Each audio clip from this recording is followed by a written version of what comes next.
देखते हैं आदत का, देखते हैं क्या बोलते हैं सुबह से उसी के डाल दें। इसमें लाइट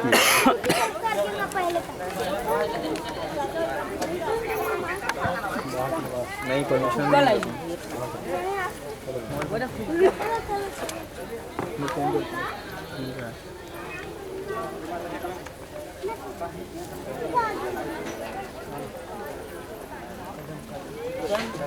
बंद करो।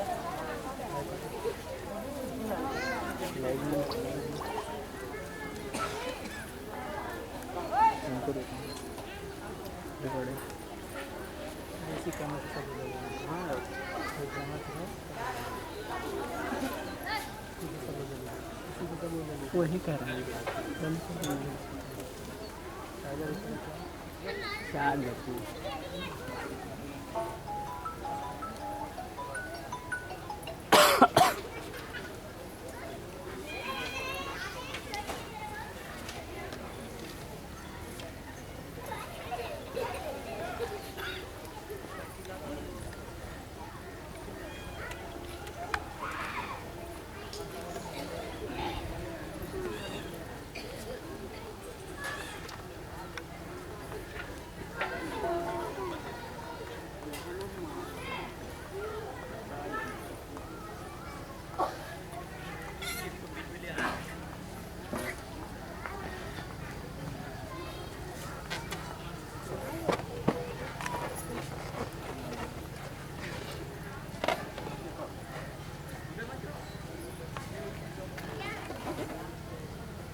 रिकॉर्डिंग।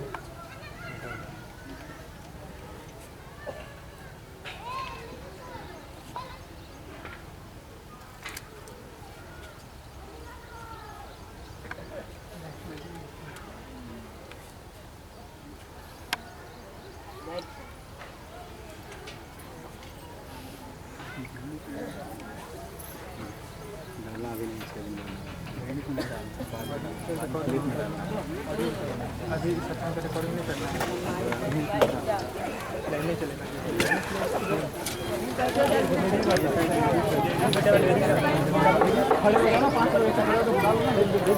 बना ले जगह कितना है इसमें ठंडा ना लेके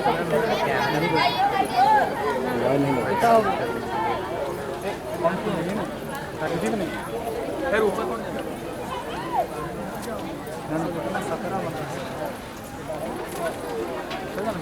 राजू है यार दोनों कैसे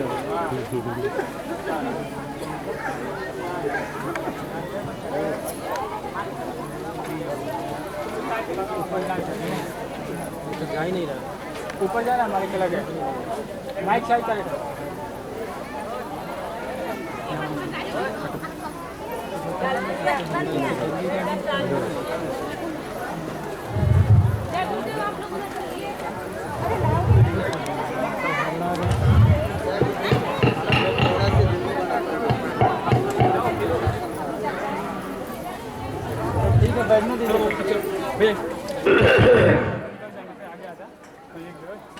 चलो चलो जल्दी चलो,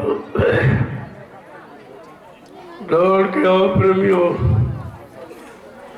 कुछ आवश्यक सूचनाओं से सुनो। ये गुरु पूजा जीवन रक्षक गुरु पूजा पावन पर्व ये 30 तारीख तक चलेगा। ये 30 तारीख यानी ये साप्ताहिक है, एक सप्ताह ये पूजन चलेगा। इसलिए हमारी आप लोगों से प्रार्थना और प्रशासन के अनुसार कि क्षेत्रीय लोग ये 6 जिलों के आए हैं, सीतापुर है, लखीमपुर है, शाहजहाँपुर है, बरेली है। आप लोग कभी चले जाएं, 25 तारीख को आ जाए। 25, 26, 27, 28, 29, 30 आपको सत्संग मिलेगा, पूजा का पूरा मौका और इनके आदेश का पालन भी हो जाएगा। यही चतुराई है कि हम लोग अपना काम बना लिए और उसे कोई समझ न पावे। तो इसलिए हमारी प्रार्थना स्वीकार करें। जो क्षेत्रीय लोग हैं, सीतापुर के हैं, शाहजहाँपुर के हैं, मतलब यानी लखीमपुर के हैं, हरदोई के हैं, आप आज चले जाओ और 25 को आ जाओ, फिर 5 दिन रहो, सत्संग सुनो, खूब पूजा करो। आपको मना नहीं तो शासन प्रशासन का आदेश भी पालन हो जाएगा, अपनी पूजा हो जाएगी। अपने को तो पूजा सत्संग के मतलब है, बाकी ये नहीं है। जो तो आप अभी चले जाओ और 25 को आ जाओ, 25 को आ जाओ, 26 को, 27, 28, 29, 30 तक पूजन चलेगा, प्रसाद मिलेगा, सत्संग मिलेगा। इसलिए इस बात को ध्यान में रखें और हमारी प्रार्थना को स्वीकार करके तत्काल अपना चले जाओ और 25 में आ जाओ, 25 में आ जाओ, 26 में, 27 में जब आपको फुर्सत हो, 28 में, 29, ये 30 तक पूजन चलेगा। ये साप्ताहिक पूजन का कार्यक्रम है, 30 तक चलेगा। आपको पूजा करें, फुर्सत में सत्संग सुने और दरस व परस सब, लेकिन अभी कुछ नहीं होगा। इसलिए ये हमारी प्रार्थना स्वीकार करें। आप भंडारों में भोजन ले लें तो भोजन भी मिल जाएगा। अभी हम आपको दर्शन देंगे, आपका दर्शन करेंगे, आपको प्रणाम करेंगे और आपको प्रसाद देकर सम्मान के साथ विदा करेंगे और ये कहेंगे कि 25 के बाद कभी आ जाओ। और यहाँ पर क्योंकि फुर्सत होगी, भीड़ भाड़ भी नहीं होगी, आप पूजा भी कर लेंगे और प्रशासन के आदेश का पालन भी हो जाए। क्योंकि प्रशासन ने प्रार्थना की है कि हमारी नौकरी का सवाल है, इस समय भीड़ भाड़ कहीं नहीं है, रैलियां यात्राएं सभी बंद कर दी गई हैं। इसलिए हमने पहले ही, आज सुबह यात्रा थी, मैंने पहले बंद कर दी। मैं तो आदेश का पूरा पालन करना, आचार संहिता का पूरा पालन करना और पूर्ण अनुशासन में रहना, ये मैंने, हमारे गुरु ने मुझे सिखाया है और मैं भी लोगों को यही शिक्षा देता हूँ, यही शिक्षा। तो इसलिए अगर हमारा कुछ मान सम्मान रखना चाहते हो तो आप लोग तत्काल भंडारे में भोजन लो। अभी मैं आपका दर्शन करूंगा, आपको प्रसाद दूंगा और सम्मान के साथ आपको विदा करूंगा। तुम्हारा सब काम हो गया, भंडारे का भोजन भी मिलेगा और ये वचन भी आपको सत्संग वचन में मिलेंगे और प्रसाद भी मिल जाएगा। चाहे वो 8 दिन रहकर यही काम करो, चाहे 1 ही दिन में कर लो, आपको तो अपने लाभ से मतलब, लाभ किसी तौर से आपको दे दिया जाए, वो तो लाभ देने वाले पर है, कोई तारीख वारीख लाभ देने की नहीं होती। वो तो जब मौज मर्जी होती है, जीवों के अंदर कोई भाव, कोई मतलब देखा जाता है तो उसी के अनुसार उनको वो लाभ दे दिया जाता। जय गुरुदेव, जय गुरुदेव, जय गुरुदेव, जय गुरुदेव। नाम किसका? प्रभु का। जय गुरुदेव। नाम किसका? प्रभु का। जय गुरुदेव। नाम किसका? प्रभु का। प्रभु का प्यारा नाम। जय गुरुदेव। समर्थ तथा दयालु पूज्य स्वामी जी महाराज, जीवन रक्षक गुरु पूजा पावन पर्व में सम्मिलित होने वाले ये तमाम प्रेमी जन प्रांतों से आ गए हैं और आपका बड़ा सौभाग्य है कि ऐसे पर्व में आप सम्मिलित हो गए हो और इसका लाभ आपको मिलेगा। यहाँ से कोई खाली नहीं जाएगा, चाहे तुम 1 दिन रहो चाहे 1 सप्ताह रहो, वो तो लाभ देने वाले पर है, कैसे देगा। किस तरीके से देगा, कौन सा विधि विधान बनाएगा, कौन सी योजना बनाएगा जिससे किसी को हमसे कोई परेशानी न हो। हमने 9 वर्ष ये पूरे हिंदुस्तान में घूम घूम कर दो धर्म का सच्चा संदेश दिया है, मानवता इंसानियत का, प्रेम प्यार मोहब्बत का, सेवा दया सदाचार, परमात्मा की यादगार का, माँ बहन बेटी की परख पहचान का।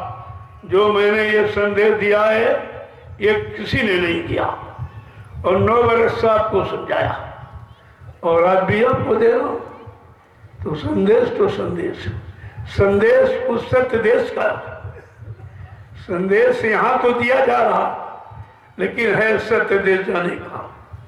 हमारी जीवात्मा सूरत सत्य देश अपने निज धाम, निज घर, अपने निज मालिक प्रीतम के पास कैसे पहुंचेगी और कैसे सच्ची सुख शांति पाएगी, यह संदेश आपको बराबर दिया जा रहा।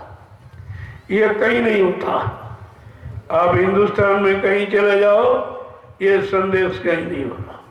तो सोचना चाहिए लोगों को, इसकी तो जरूरत है। अगर यह संदेश सब जगह होने लगे तो मैं गारंटी के साथ कहता हूँ देश में सच्ची सुख शांति आ जाएगी। बीमारी बीमारी ये सब चली जाएगी, प्रकृति कोई प्रकोप नहीं करेगी। आप प्रकृति का कहना नहीं मानते हो, अपनी मनमुक्ता में आकर के जो मारकाट, हिंसा, चोरी, कत्लेआम, व्यभिचार, कुचार यह आपने किया, ये उसी की सजा का फल है, उसी की सजा है, उन्हीं कर्मों की सजा है। और तुम इस बात को जानते नहीं, कोई नहीं जानता कि प्रकृति रुष्ट क्यों हो गई, प्रकृति हमारे से नाराज क्यों हो गई। और प्रकृति को खुश करने का किसी के पास कोई साधन उपाय नहीं है, केवल संत महापुरुषों के सिवा। संत महात्माओं का सीधा संबंध प्रकृति से होता है और प्रकृति उनके अनुसार काम करती है।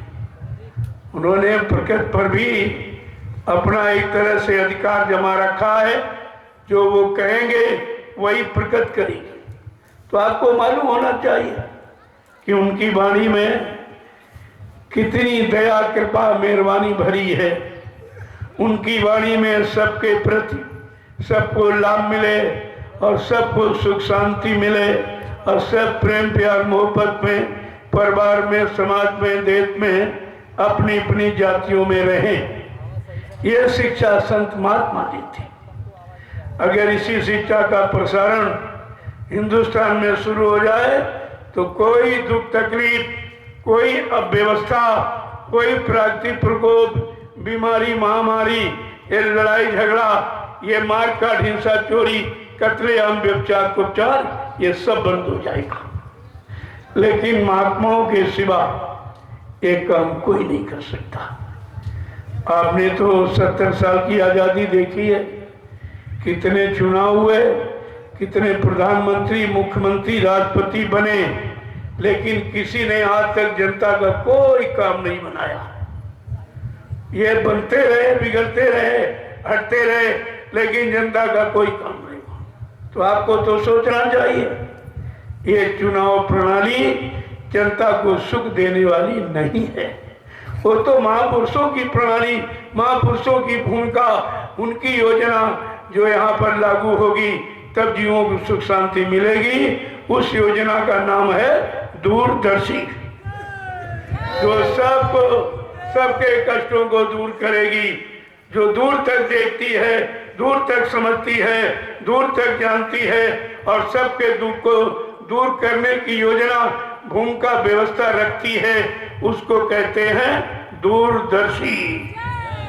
और वो आएगी, उसका समय सब निश्चित, दिन, तारीख, मुहूर्त सब निश्चित है। कहा था बच्चा, जब मेरी दूरदर्शी आएगी माँ बहनों के लाज बचाएगी। दूरदर्शी का संकेत 100 मन बीघा देंगे खेत।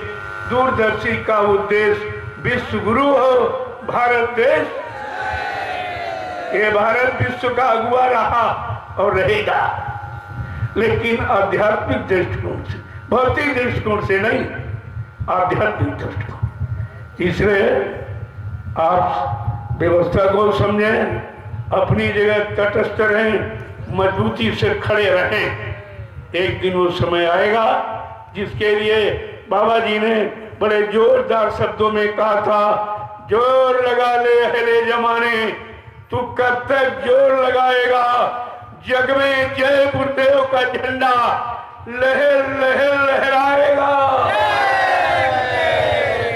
इस बात को आपको गांठ में बांध लेना चाहिए और इसी सिद्धांत पर चलना चाहिए, तब वो सुख शांति सबको मिलेगी, वो सच्चा सतयुग देखने को मिलेगा और वो सत्य का युग होगा, सच्ची विचारधारा का और सत्य बोलने का और सत्कर्म करने का युग होगा।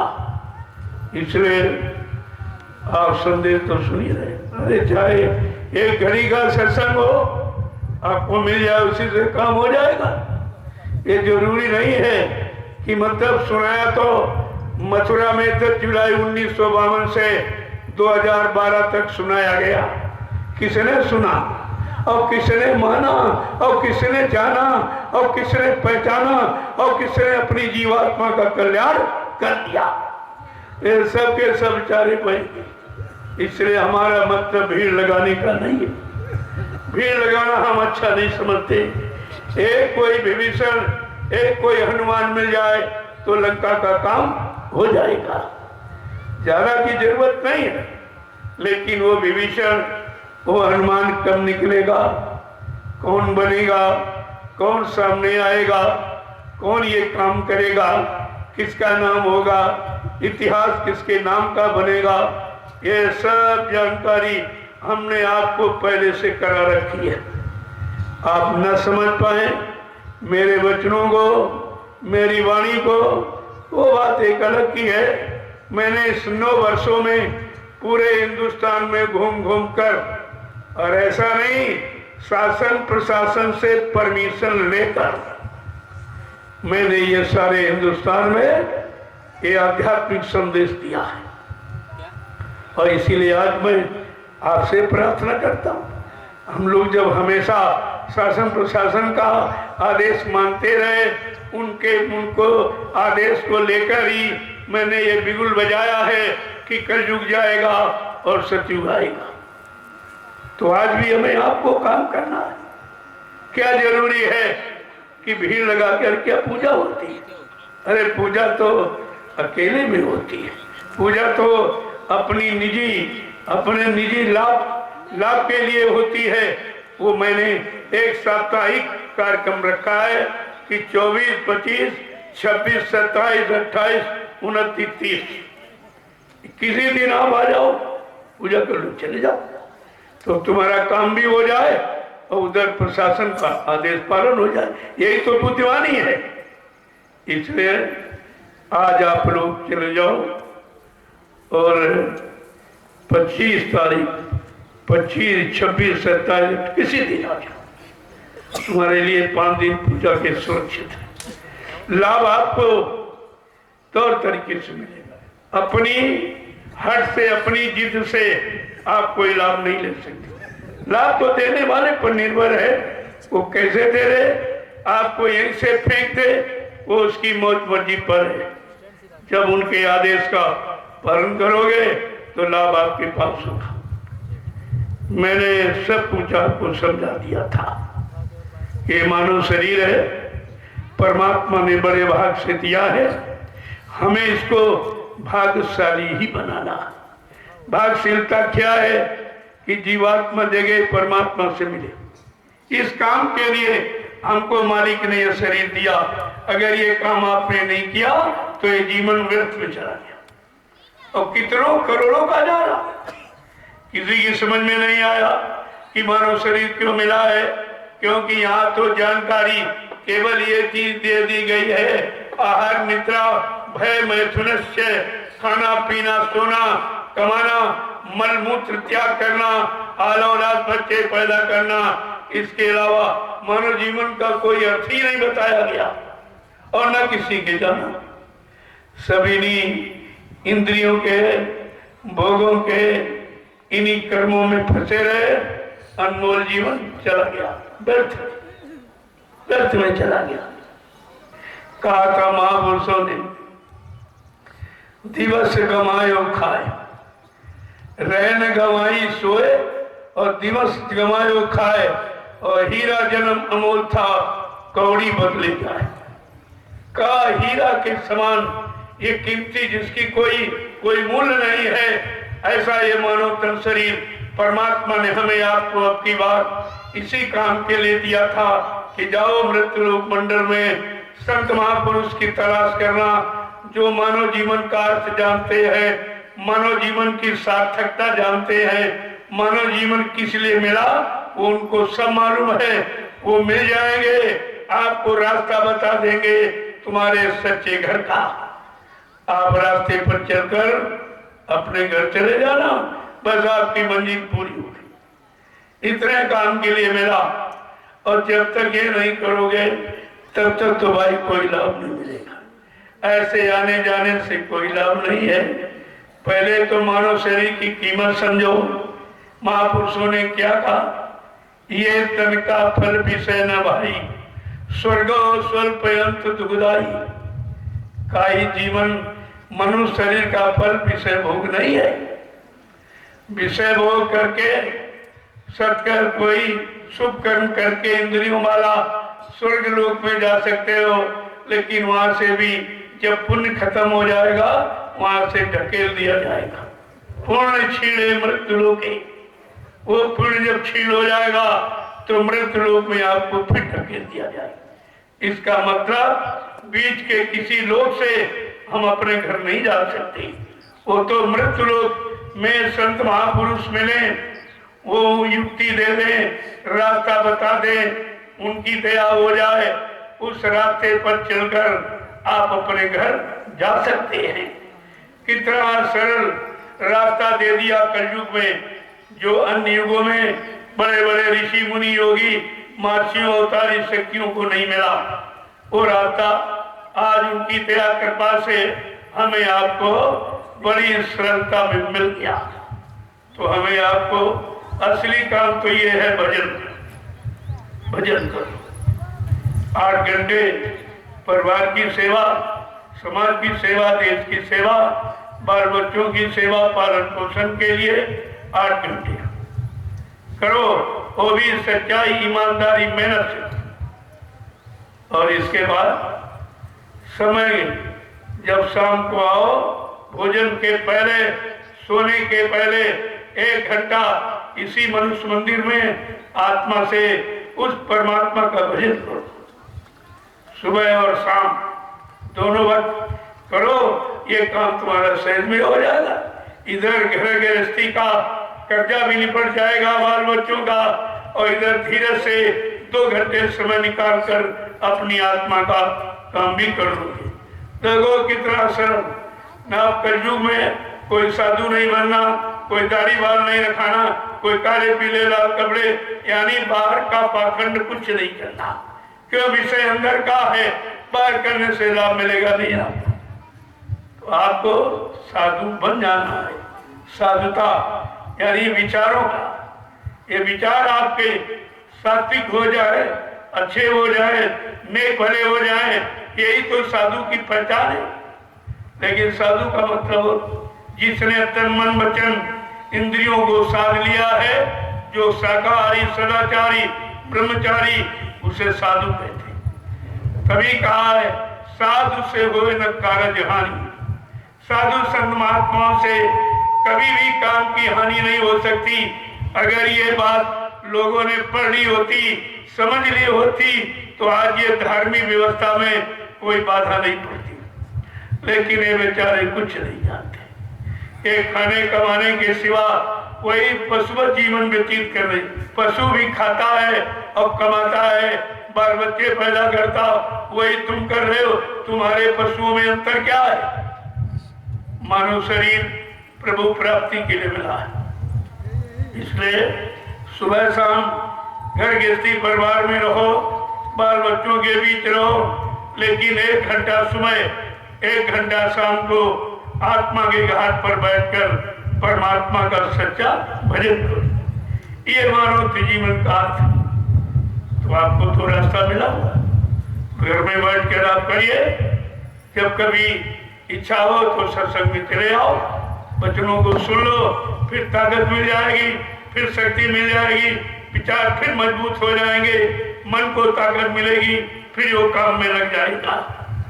लेकिन सत्संग नहीं करोगे तो कुछ नहीं होगा। बिना सत्संग के, बिना सेवा के भजन नहीं होता। पहले सत्संग सुनो, तब तुम्हारे अंदर सेवा का भाव पैदा होगा। सेवा करोगे, तमाम तरह के पाप कर्म सेवा से कट जाएंगे, फिर ये मन पाक साफ हो जाएगा तो भजन में लग जाएगा। ये काम आपको करना है।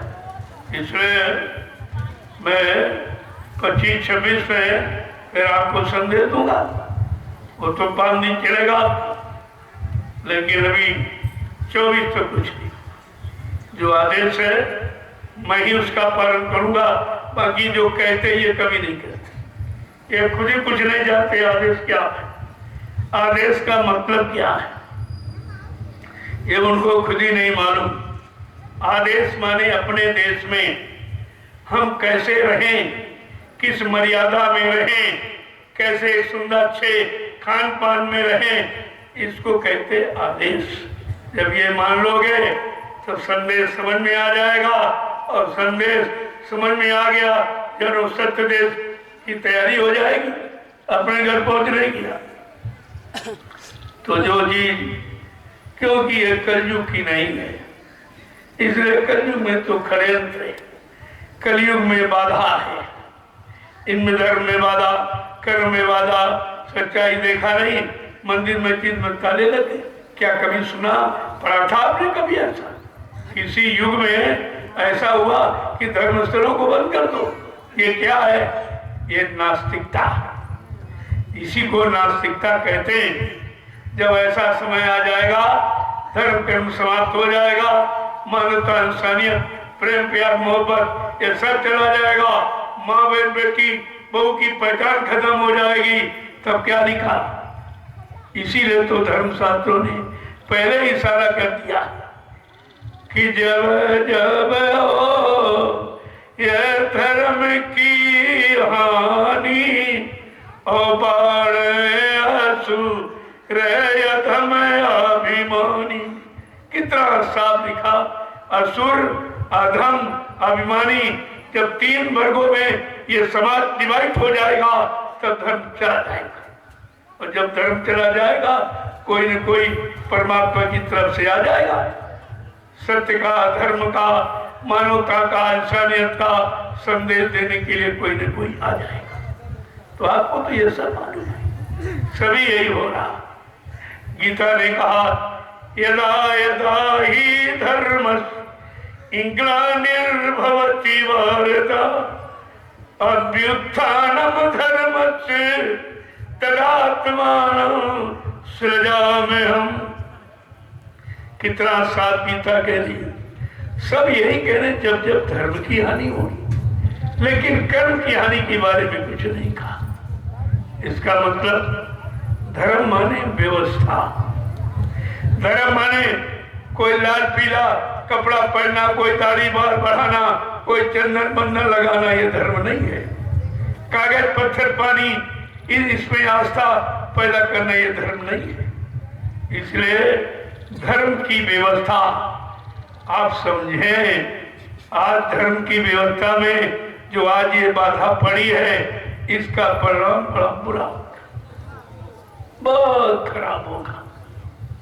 और यही काम यानी सतयुग में हिरण्यकश्यप ने किया। सच्ची अच्छी बात न सुनने दिया, न सुनाने दिया, न मानने दिया। किसने? राजा हिरण्यकश्यप ने।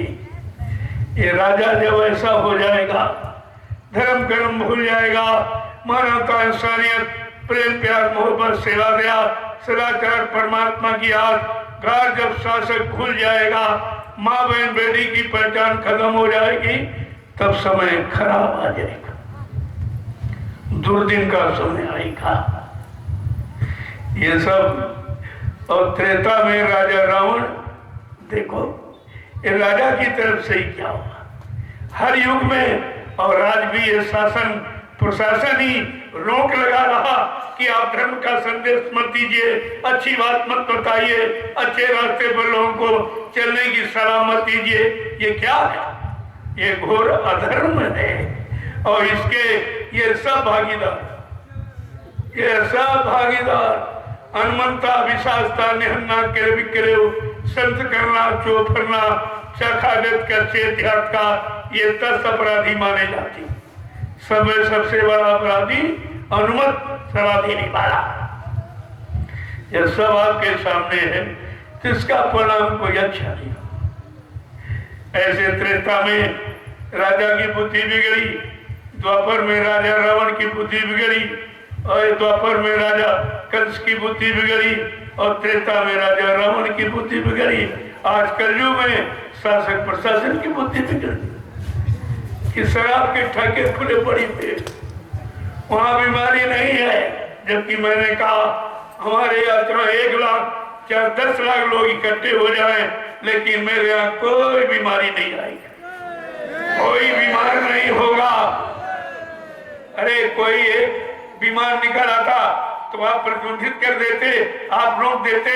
जहां से 1 साल से मैं संदेश बराबर दे रहा हूं, एक दिन के लिए भी विश्राम नहीं किया, और मेरे यहाँ कोई मिला मरीज नहीं। हम तो कहते हैं अगर कोई मरीज है तो 7 दिन यहाँ रहे, भंडारे का प्रसाद पाए, सत्संग सुने, झंडे की परिक्रमा करे तो उसकी बीमारी चली जाएगी। यहाँ तो ये और सब निःशुल्क, कोई परेशानी। हमारी जय गुरुदेव आध्यात्मिक वैचारिक प्रचार समिति तमाम तरह की जन सेवी कार्य जो हिंदुस्तान में कोई संस्था, कोई मतलब समिति संघ नहीं कर रहा है, वो जय गुरुदेव आध्यात्मिक वैचारिक समिति ये सब काम कर रही है। निःशुल्क शादी ब्याह बिना दहेज और मुंडन जो संस्कार है हमारे शरीर जीवन के, वो मुंडन संस्कार है, नामकरण संस्कार है, यज्ञोपवीत संस्कार, ये निःशुल्क होते, कोई पैसा नहीं। हमारे यहाँ ठहरने का कोई किराया नहीं, बिजली पानी फ्री और भोजन फ्री और दवा फ्री, ये हिंदुस्तान में कोई नहीं कर रहा। आज ऐसी संस्था पर प्रतिबंध लगाया जा रहा, जबकि ये काम जनहित के कोई नहीं करता। जो जनहित के काम करे उस पर प्रतिबंध लगा दो, उसको रोक दो, तो परिणाम क्या होगा ये तुम ही जानो, ये तुम ही जानोगे। ये छोटा मोटा नहीं है, कहां से लोग आए हैं किराया भाड़ा खर्च करके इतनी परेशानी में। ये तुमने नहीं पूछा आज इतनी बारिश में इनको छाया मिली कि नहीं मिली, रोटी मिली कि नहीं मिली, पानी मिला कि नहीं मिला, ये कोई पूछने वाला नहीं है। और कहते हैं हम तुम्हारी सुरक्षा के लिए, ये सुरक्षा कर रहे हो तुम कि व्यवस्था बिगाड़ रहे हो। खैर वो मालिक पर छोड़ दिया गया है, वो जाने उसका काम है। उसके काम पर जिसने बाधा डाली है सबको सजा मिली, सब सजा के पात्र बने। ये छोटा मोटा ये रुकावट नहीं, ये तो बहुत बड़ी चीज। इतना बड़ा संदेश पूरे हिंदुस्तान में जाता, पूरी समाज को नई दिशा नया ज्ञान मिल जाता, इससे बड़ा और क्या था। वो भी निःशुल्क, कोई पैसा कोई फीस कुछ। मैं ये दान दक्षिणा ये लेने वाला आदमी नहीं हूँ, मैं भिखारी नहीं हूँ। हमारे गुरु ने मुझे भिखारी बनाया ही नहीं, नाम दान दिया, कहा जल्दी से नाम की कमाई करो। जब नाम की कमाई हो जाएगी जिसकी, और उसको हिंदुस्तान के लोग उसके चरणों पर अपनी धन दौलत रात पार न्यौछावर कर देंगे। ये तो वो चीज है। इसलिए आप लोग सम्मान के साथ विदा हो जाओ। ये अपराध वो भोगेगा जो रोकेगा, जो टोकेगा, अच्छे काम में बाधा डालेगा, ये अपराध वही भोगेगा। तुमने तो अपना फर्ज अदा कर दिया, अब आप सम्मान के साथ निकल जाओ। मैं अभी रथ पर यहाँ बैठ जाऊंगा, दर्शन मंच पर या रथ पर बैठ जाऊंगा। और वहीं से आपको प्रणाम करूंगा, आपका दर्शन करूंगा, आपको प्रसाद देकर विदा करूंगा। देखो सत्संग भी हो गया, दर्शन भी हो जाएगा, प्रसाद भी मिल जाएगा, भंडारे का महाप्रसाद भी पा चुके, काम तो आपका हो गया। वो तो मैंने आपका काम कर दिया। वो चाहे एक बार में, चाहे 10 दिन तुम पड़े रहो, 15 दिन, काम से मतलब आपका काम हो गया है। अब आप अपने अपने निवास स्थान की तरफ तैयारी करो। जो ये किया है वो भोगेगा, ये उसका काम आपका नहीं। आप तो घर से चल दिए, किराया भाड़ा खर्च करके चल दिए, इसका सब परिणाम वही भोगेगा जिसने आध्यात्मिक पराविद्या को रोका। कि जो इनको मालूम नहीं कि आध्यात्मिक पराविद्या क्या है, इनको तो ये पता ही नहीं है। ऐसी चीज का प्रसारण हर जगह नहीं होता, केवल नैमिषारण्य की तपोभूमि से हो रहा। अब पूरे यानी साल मैंने संदेश दिया, जबकि लॉकडाउन लगा रहा, सबके मुख बंद, न कोई नेता बोला, न कोई महात्मा, प्रवचन बंद, भाषण बंद, क्योंकि इनका जो जो बोला और कहा सब झूठ निकला। ये सुना सुनाया पढ़ा पढ़ाया था, अगर कड़ा कराया होता तो झूठ नहीं निकलता।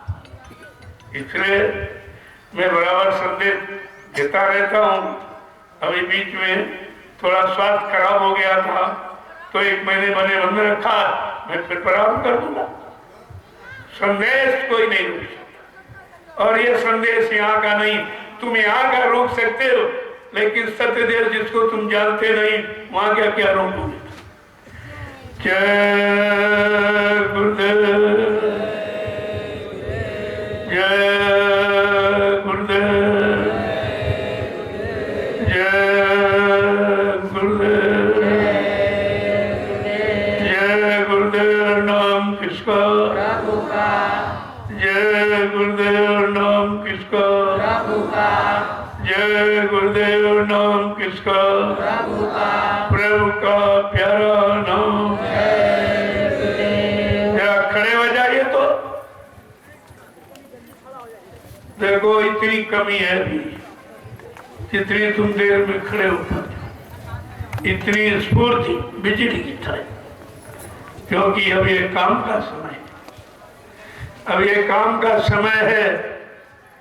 अभी काम की ट्रेनिंग, अभ्यास चल रहा। धीरे धीरे अभ्यास करो, ये सब काम आएगा। जय गुरुदेव, जय गुरुदेव, जय गुरुदेव, जय गुरुदेव। जय गुरुदेव। नाम किसका? प्रभु का। जय गुरुदेव। नाम किसका? प्रभु का। प्रभु का प्यारा नाम। जोर से बोले, सब मिल बोले, बोलना होगा, अभी से बोलो, दुख दर्द हरेंगे, सब कष्ट मिटेंगे, सुख शांति भी देंगे, सबके दाता, सबके मालिक। प्रेम से बोले, ये नाम नहीं इंसान का, ये काम नहीं इंसान का। प्रेमियों, मैं अपने घर में, आश्रम में, अपने गुरु का पर्व मना रहा हूं, और अपनी जगह भी, तो किसी को इसमें क्या आपत्ति? क्या घर में कोई पूजा पाठ नहीं करेगा? घर में कोई अपने गुरु की यादगार नहीं करेगा? हमारा आश्रम हमारा घर है, और यहाँ हजारों प्रेमी 2 वर्ष से आवास करते हैं, 2 वर्ष से रह रहे। इनकी भोजन की व्यवस्था, इनके कपड़े लत्ते की व्यवस्था, इनकी और कोई दबाव, ये सारी व्यवस्था ये हमारा आश्रम करता है। बताइए, इतनी बड़ी पाबंदी के अपने घर में नहीं बोल सकते हो, इससे बड़ा और खराब समय क्या आएगा? इसी खराब समय की बात कही की थी। तुम्हारी जबान बंद कर दी जाएगी, तुम्हारा देखना सुनना बंद कर दिया जाएगा, तुम्हें सच्ची अच्छी बात कहने का अधिकार खत्म हो जाएगा। तब समझ लेना घोर कलयुग आ गया, घोर कलयुग आ गया। जहाँ सच्ची अच्छी बात कहने पे पाबंदी, अच्छाई सच्चाई, अच्छे सच्चे समाज का निर्माण हो जाए, सबको सुख शांति मिले, लेकिन उस पर पाबंदी। ये तो यहाँ का नियम है। लूटो खाओ मौज उड़ाओ, ये मंत्र सिखाया जाता है।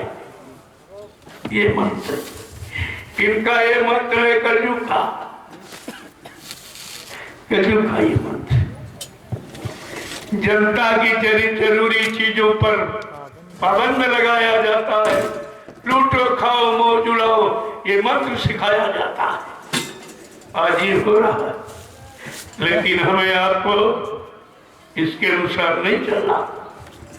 हमें आपको अपने सदगुरु की सीख, उनकी शिक्षा, उनका सिद्धांत, यानी सत्संगियों, तुम्हें आदर्श बनना है।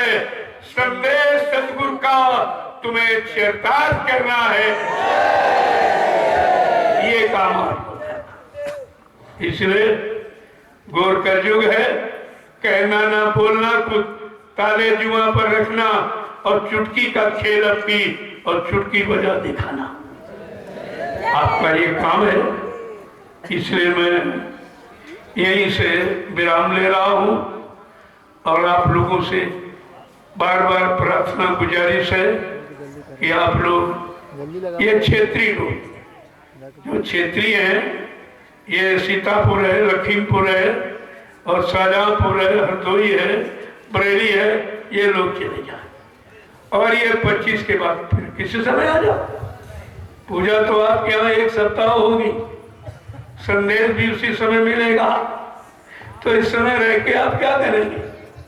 इसलिए इनके आदेश का पालन हो जाए और अपनी व्यवस्था न बिगड़े, अपनी मर्यादा न बिगड़े, गुरु का आदर्श न बिगड़े, गुरु का अनुशासन न बिगड़े, ये हमें आपको ध्यान में रखना।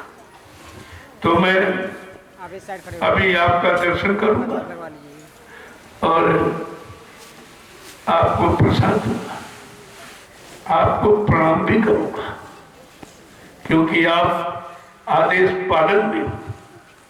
आदेश पालन करने वाले सेवादार का वो सदैव पूजनीय होता है, क्योंकि वो गुरु के आदेश में चल रहा है। इसलिए इसकी पूजा तो सबसे होती है। जय गुरुदेव, जय गुरुदेव, जय गुरुदेव, जय गुरुदेव। नाम किसका? प्रभु का प्यारा नाम। अब मैं आप सबका दर्शन करूंगा, आप सबको प्रणाम करूंगा और प्रार्थना करूंगा कि अब आप लोग घर चले जाओ। और 24 के बाद 25, 26, 27, 28 जब मौका हो तब चले आओ, सत्संग सुनो और पूजा कर लो। आपकी पूजा कोई रोक नहीं सकता, क्योंकि हमारी पूजा तिथि तारीख में बंधी नहीं है। और तो सदगुरु की मौज मर्जी पर होती है, वो किसी के बंधन में नहीं है। भक्ति स्वतंत्र सदा सुख खानी और बिन सत्संग न पावे प्राणी। भक्ति स्वतंत्र है, कोई बाधा नहीं उसमें डाल सकता, लेकिन हम अपनी व्यवस्था बदल देंगे। अरे हम 24 को नहीं तो 25, 26, 27, 28, 29, 30 में पूजा कर लोगे, सत्संग सुन लोगे, प्रसाद मिल जाएगा, आपका काम हो गया। आपको किसी तारीख का हठी नहीं बनना, हठी नहीं बनना है। दया तारीख में नहीं है, दया आदेश पालन में है। इसलिए आप आदेश का पालन करो और अपने अपने घर चले जाओ। इनका भी इनकी रह जाए कि बड़े भाई आदर्शवादी है, देखो तुरंत से चले गए। ये जय गुरुदेव, जय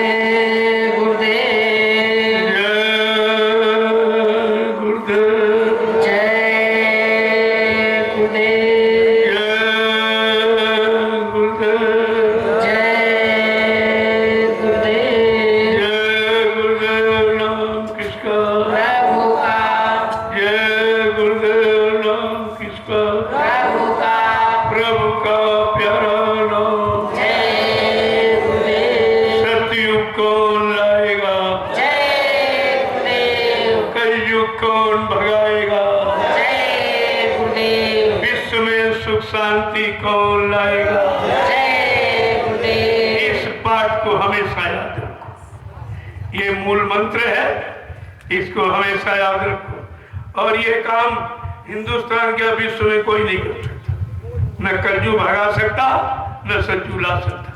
ये व्यवस्था, ये काम किसी के बस का नहीं है। तो ये बात तो आपको बता दी गई है, इसलिए मैं यहीं से विराम ले रहा हूँ और आपसे प्रार्थना करूँगा कि आप हमको अपना दर्शन दें। अभी मैं आपको प्रणाम भी करूँ और प्रसाद दे दें तो घर लेके चले जाओ। तुम्हारा काम हो गया। यही तुम 4 दिन करते, 5 दिन करते, 7 दिन, मैंने आपका एक ही दिन में सब काम कर दिया। एक ही दिन में आपका सब काम, भंडारे का प्रसाद भी और ये सत्संग का प्रसाद, महाप्रसाद, ये आपको मिल जाएगा और आपका दर्शन हो और आपको प्रणाम करूं, ये तो सबसे बड़ी चीज है। जय गुरुदेव।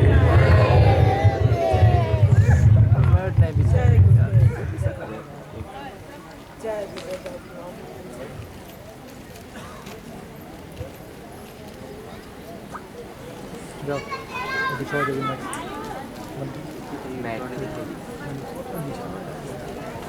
ना धीरे धीरे सबका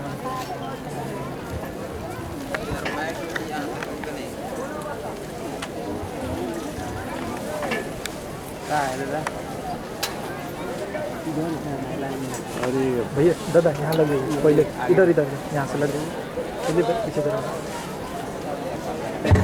है खड़ा हो जाएगा, तुरंत हो जाएगा।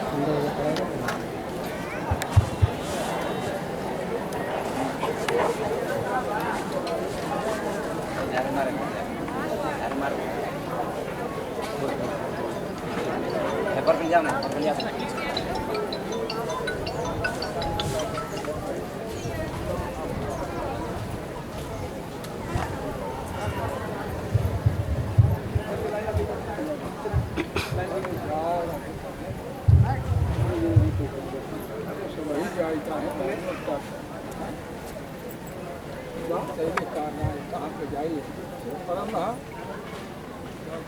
पहले